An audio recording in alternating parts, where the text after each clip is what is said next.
And our top performing clients who generate the most leads for their MSP have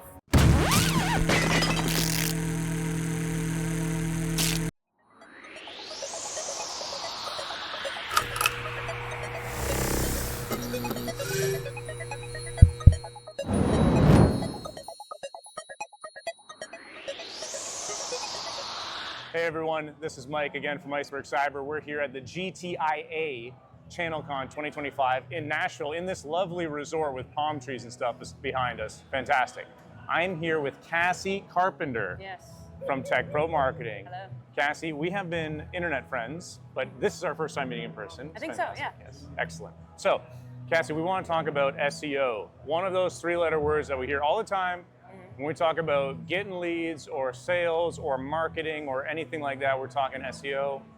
What does it really mean, and how does a small MSP that's just trying to get the next lead, how do they need to be thinking about SEO in their playbook?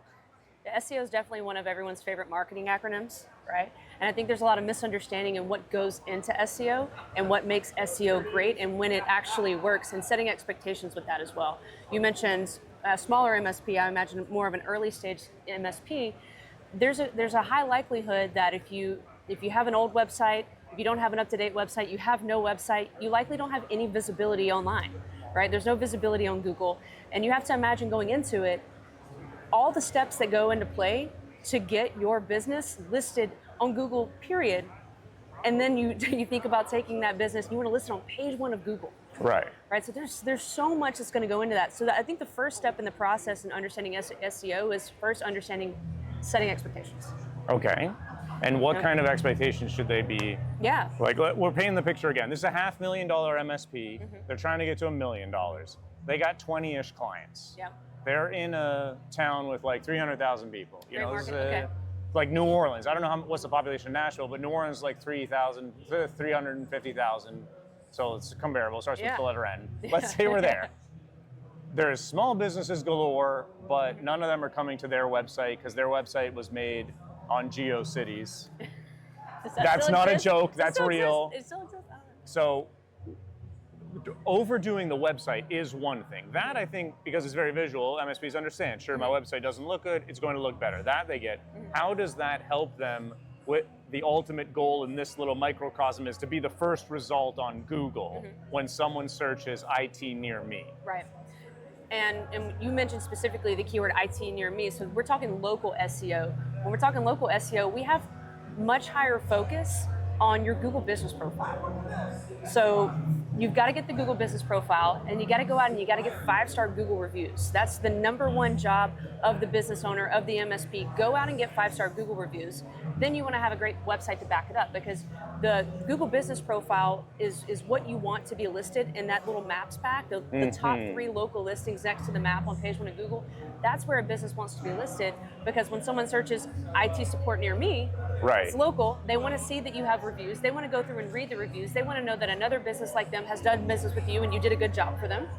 And then they're going to go to your website from there. So once they get to the website, there's a couple of things, design elements that don't really have much to do with SEO. The SEO got them to the website. Right. But then once you get to the website, you need to have conversion elements, have forms, have buttons, calls to action that actually make sense. But this is something that I think a lot of businesses don't really consider, is that your Google business profile is not just there to be a profile so that someone can click and get information about your company. It's actually the thing that's pulling people into the website.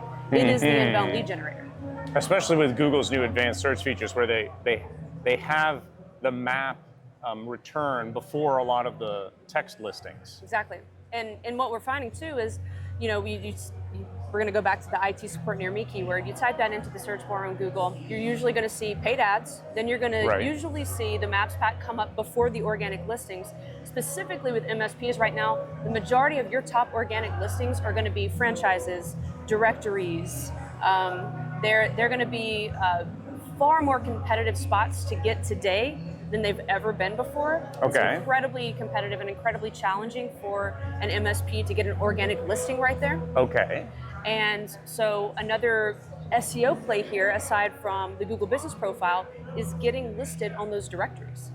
So Yeah. looking in your Okay. market and seeing what those top directories are, and if it makes sense for your MSP to be listed on that directory, and trying to get at the top of that list as well. Is that a must-do thing? Like, because if In some markets. Angie's List or whatever it is outlisting me, there's no way you're going to get above Angie's List. But you can get on Angie's List. Sure. So it depends on the size of your MSP and what your target audience is. Clutch.co is a really great directory.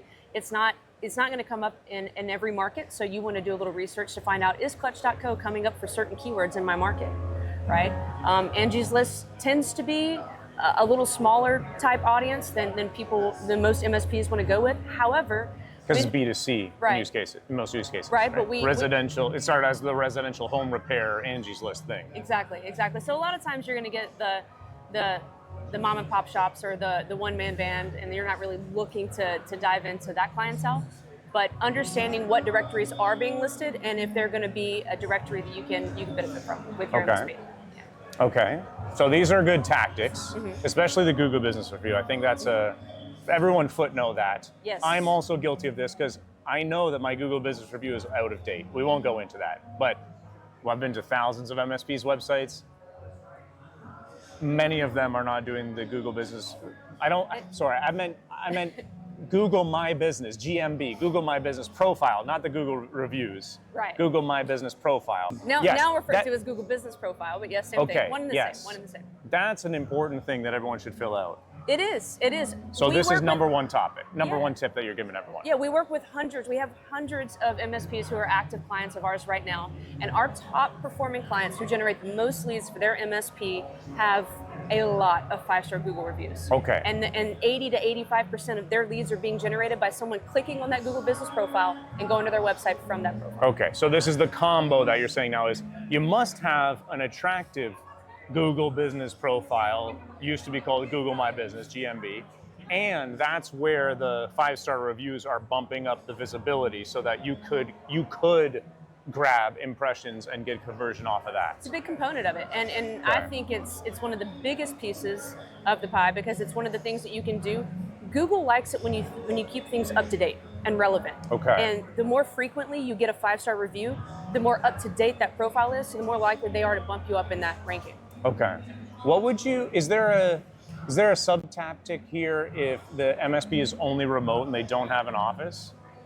What do they do there if they don't want to put their home address? Right. So the main thing that we recommend for that is investing in a remote office. Now, we usually don't recommend doing the Regis offices because Google typically doesn't like those. They don't like the franchise style offices. Certainly if it's going to be a commonly used virtual office that's not actually a designated address for your business, they want to see that you have a designated address that no one else has a Google Business Profile for. But even if it's tough. There's not a clear-cut answer. Well, even if you rent like an executive suite, or if you have a client or a friend or a family member who has an office at 123 Main Street, you rent out their broom closet in your 123 Main Street suite number 1. Sure. And that's the differentiator there. So you have your own unique physical address, and then you can open up that office, have that Google Business Profile in the city that you want to be in.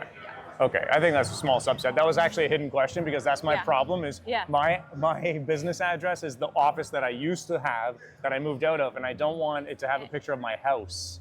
Yeah. Because I work out of my home now, but whatever, that's my thing. And that's weird for some people. And we even have a client who recently, they went to a city, they were expanding into a couple different cities. One of the cities they went to an area like a lower, lower cost of living neighborhood in their city.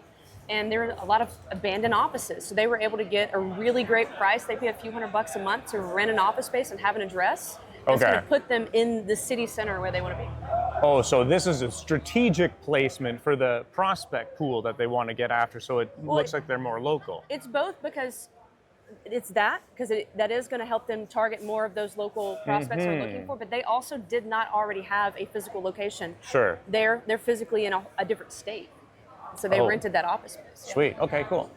Okay, now let's answer the big question is, there's some rules of thumb about how long it takes for SEO to start working for you. And by working, we mean specifically getting you higher on the search ranking. Yeah. So what's the mental buy-in that someone has to commit to? How long they need to stay invested before they should judge whether this is working for them or not? That's a great question. It varies. I think it varies for every business. It varies for market as well. And there's a couple things to keep in mind with that. And I think one of the things is we talked about the Google Business Profile and getting that ranked. A lot of times, there's a lot of tactics that we do at Tech for Marketing that will get your Google Business Profile ranked pretty quickly. But if you're sitting there with other competitors and their profile has 57 5-star reviews and 64 5-star reviews and yours has 2, they're more likely to go to your competitor. So I guess remember the importance of those 5-star reviews. Right. But in keeping it relevant, keeping it up to date, doing the SEO on the website as well, and connecting it to that local market through the Google Business Profile, we can get it ranked pretty quick. Typically within the first, I would say 3 to 5 months, we'll start to see it like really showing up in the top 3 of the Maps pack, which is huge. Right. And then we've got another. Is it easier to get a higher ranking in Maps than just the text display? Absolutely. Is that because Google's biasing towards the geographic element? Yes, they're rewarding that local brick and mortars type business because the Maps pack is all about truly being a local business. They reward you for that. And as I mentioned before, it's much more competitive today to get that organic listing. It can be done. We do it every day, but you're going to get in the Maps pack a lot faster. Okay, so that would be the low-hanging fruit. If someone's starting from a GeoCities 1997 website, low-hanging fruit is Google Business Profile, beg people for 5-star reviews, make sure the address is in the place that you want it to be so that your prospects, when they search IT near me, and it's like Google's pulling off their IP address, it shows them that your office is near them. Yeah. Okay, that's the low-hanging fruit. And otherwise, if you're trying to use like backlinks and keywords and your H1s and your whatever, all those things to get a higher organic search result, this is a 5-6 month effort. Yeah, well, and also those things help your Google Business Profile as well. So there's tactics we do, and there's local articles we create to boost the Google Business Profile as well, not just the organic listing from the website. They go hand in hand.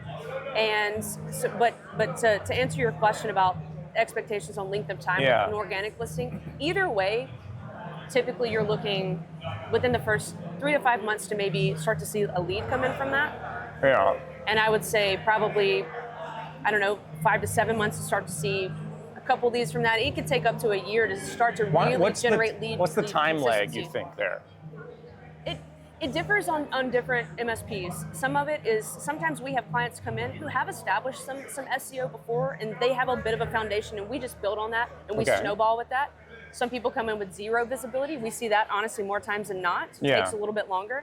Also market, right? You mentioned New Orleans and it being like a 300,000 population. That's a sweet spot market for us. Doesn't mean we can't do markets that are multiple millions of people. We do that every day as well. But there's certain markets that just perform faster than that. Okay. Yeah.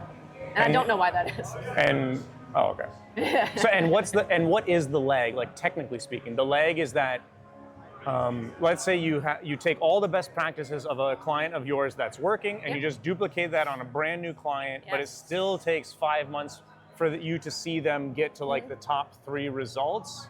Yep. What do you think is that? Is that just something Google's doing? Sometimes. Okay. The 2 most common things I see, one is lack of Google reviews. Okay. Or lack of 5-star Google reviews, right? And everything that comes along with that. If you get a Google review, respond to it. If you respond to that Google review, try to work in a keyword. If it's natural and it makes sense. We enjoy being your IT support provider. Okay. Put in the keywords. Oh, so you're saying that, and that's the reason to reply, is to show more engagement, because Google's probably going to respect that more and funnel your keywords back into your reply. It's like a double. Because those double keywords tap. are like the fuzzy logic into the Google's original search. Yes. Okay. So that's reviews. That's a big one. And when there are MSPs and business owners who are not as involved, a lot of times that's what falls off are the reviews. And then the other thing is understanding, and this is something that a lot of people don't know, is that your Google Business Profile has a radius, and it's only going to reach so far. So if I'm sitting 30 miles from your office and I type in IT support near me, it's usually not going to matter how high up you are on your right next to your office listed and how many 5-star Google reviews. If you're a certain distance out, you're just not going to show up for me. Okay. So understanding what your radius is. In most markets, we have between 20 to 30 miles out we can go. In a super densely packed, populated market, like if you're in the middle of Manhattan, you're in the middle of Los Angeles, you're going to get about 15-mile radius out of that. because there's just so many other nodes here that Google's trying to give like whatever the geographic proximity dominance. Well, think about how many competitors you have tightly packed in there as well. Okay. So understanding the radius, understanding your geography better, and then I guess the third thing would be if that is the case. I live in a suburb, or technically I'm on the outskirts of the suburbs here. I'm 30 miles out. I don't know if it's reaching. That's when you might want to explore getting an office space, renting that for the, that few $100 a month to be able to set up that Google Business profile in your preferred location. Yeah. That seems like a little growth hack there. Okay, cool. So big takeaways here. If we're talking SEO, I think the first thing that everyone should remember is that this is a 6-month experiment. Yes. The reason I stress this is that everything can work. Okay, everything can work. Everything works on different timelines. Everything can work if you stick with it. So this is going to require at least 6-month mental commitment before you should start judging if it is working. The best practices that Cassi has for us are Google Business Profile. Make sure that looks zazzy. The right address, right contact information, all the fields filled out, like the website, which I can't tell you how many times isn't filled out. Link the website. Nice pictures, pictures by the owners, what they show in like the Google Maps listing. Yep. That's important. And then the kicker for getting the higher ranking is 5-star Google reviews. Yes.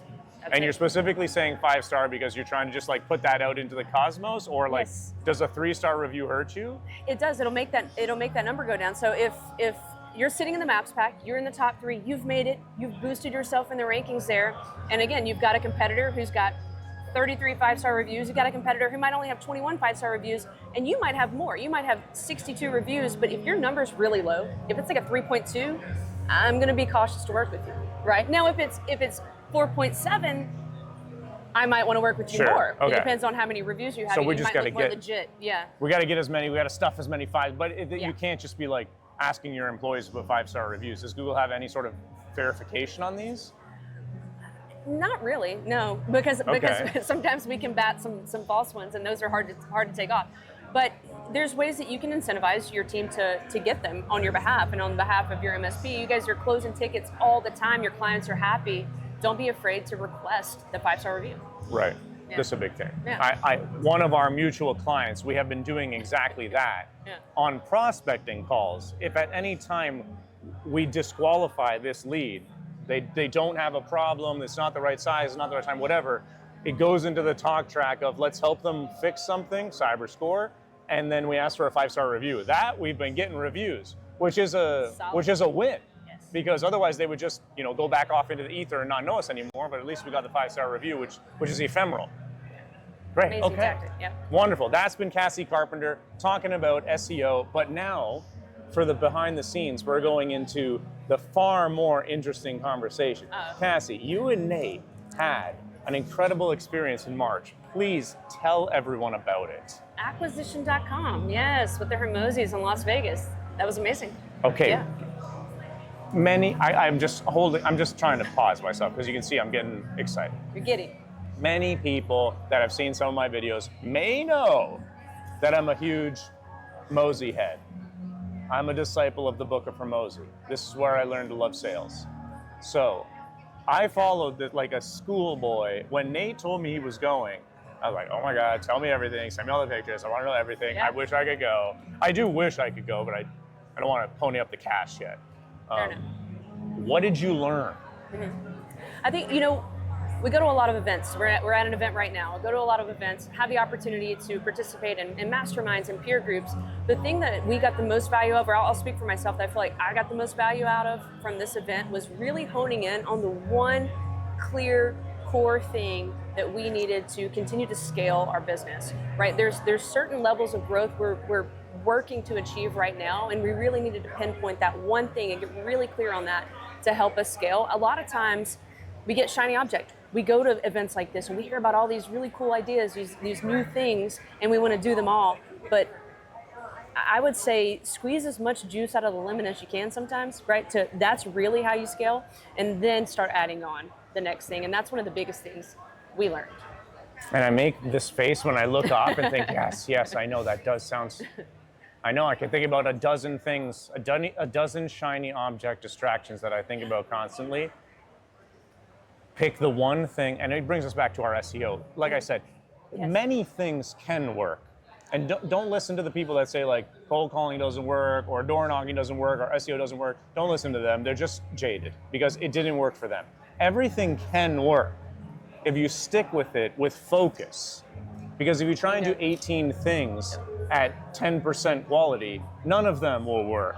But if you just do one thing at 90% quality or even 60% quality and 100% quantity, it will work well enough. So find that one thing. That's all right. So Drill what did Alex help you cut out to get more time to focus? Cut out. What are you saying no to? You know, for us, we pride ourselves in really caring about our clients and delivering as much value as we can. And in the process of building that out and building out our agency and doing that, our fulfillment team, our fulfillment process has gotten really, really big. And I think we do continue to pull in some of these shiny object ideas instead of really drilling down on what drives the best results for our clients and the results that we've seen that have made the happiest clients. Right. And so for us, we're like, okay, we know what these few things are. Let's continue to dial in. Again, squeeze as much juice out of that lemon as we can. Instead of trying to tack on all these other things, oh, let's try this. Let's generate more leads with this. It's like, hey, we can actually double down on these things that we know work best and get even more leads from that. There's more levers we can pull over here without having to add more things to the mix. Give us a specific example. Social media content. It's something that we offer for some of our clients, probably about, a third or more of our clients now. And we create content that is more generalized content. It's not super unique content to them. We do have some clients who will give us that information. It's like pulling teeth sometimes. We want your stories. We want to know more about you and make it more unique, but it's pretty general content we're putting out there. And it's not generating leads. It does show that you might have an active LinkedIn profile, for example, and you're not a bot that's sending them a message. But at the same time, it's not lead generating activity. And most of our clients are coming to us and they're saying, hey guys, I want to generate leads for my MSP. That's why I'm here. And we know that good SEO combined with Google Ads pointed to a really beautiful, well-designed website that has all the right key conversion elements, that's what's going to generate the most leads for our MSPs. Excellent. So you're saying, so they may be asking for this because they think they want it. Maybe a little bit of vanity, maybe a little feel good, and you have to fight the urge to offer it and say, no, you come to us looking for leads. We're going to do exactly what we think is the best recipe to get leads. Not just awareness. Like some awareness goes nowhere. It's been a balance of really being a yes person versus let us be the expert. You brought us on because you trust us to be the expert. Continue to trust us. We've got your best interest for generating the most leads for your MSP. Let's follow that process. And so it's been learning to not really just say no to our clients, but be able to really guide them in the direction that's going to provide the most value. Sweet. Yeah. What other big things did you take away? You were there for 2 days. 2 days. What are they like? I got to tell you this. I've always enjoyed the content that Alex Hormozi puts out and Leila Hormozi, right? And I've followed them now for, I don't know, I think maybe 4 years I've followed them. Yeah. And, Alex at least. I think I only started, I don't know how long Leila's been putting out content. I feel like I've probably followed her about 3. But you see some of the stuff they put out, and they're strong personalities, both of them. And I connected to a lot of things they said, but I was like, I wonder what they're really like. Like, because sometimes you're like, are they likable? They are so likable and so personable in real life. They're both charismatic. And I got to tell you, I was maybe more impressed by Leila than Alex, because Alex is the man. Everyone knows Alex Hormozi, right? He's the man. But man, she is sharp. Every single question she was asked, she just fired it off. Just high-level questions, high-level answers. She is truly an expert. Yeah. Love that. Super impressed by them. Ooh. Okay, sweet. Yeah. Would you do it again? Absolutely. When are you going to do it again? Did they sell you on a follow-up package? Yeah. So what they like to do is they want to choose one person from a company. So if any of you are in partnerships, if you have co-owners, co-founders, you got to choose one. They like to do one. And, Nate being our founder and our CEO, we're like, all right, Nate, here you go, you're the guy. And so he's going in, he's locking in, he's doing the coaching and mentorship program with the man himself, with Alex Hormozi. He goes back, I think, in September. Okay. Yeah, so we're pumped about that. Okay. What do you think you're going to get out of it? Because, there's obviously an emotional component of just, being soaking up the aura. Mm-hmm. You're not going to pay 10 G's to soak up someone's aura. Yeah. So what's the return on investment? Mm. At least what do you hope the return on investment's going to be? Now, is that just for the first 2 days or the whole do the first 2 days first, and then tell us, because something must have triggered in your mind on the first 2 days to say, let's drop some more money on this thing. I need more. Yeah, I think it's the same answer, just obviously extended and expanded by continuing to invest in the program. And for us, we know we want to grow our business. We know we want to scale this company. We have, big BHAGs, right? Big, hairy, audacious goals. And we can't get that by just talking to each other all day. Mm-hmm. Nate and Cassie just having a conversation about what we think is the best way to grow the business. And you got to get in front of people who have done it. People who are currently living out the big, hairy, audacious goals that you have. They're currently living that out.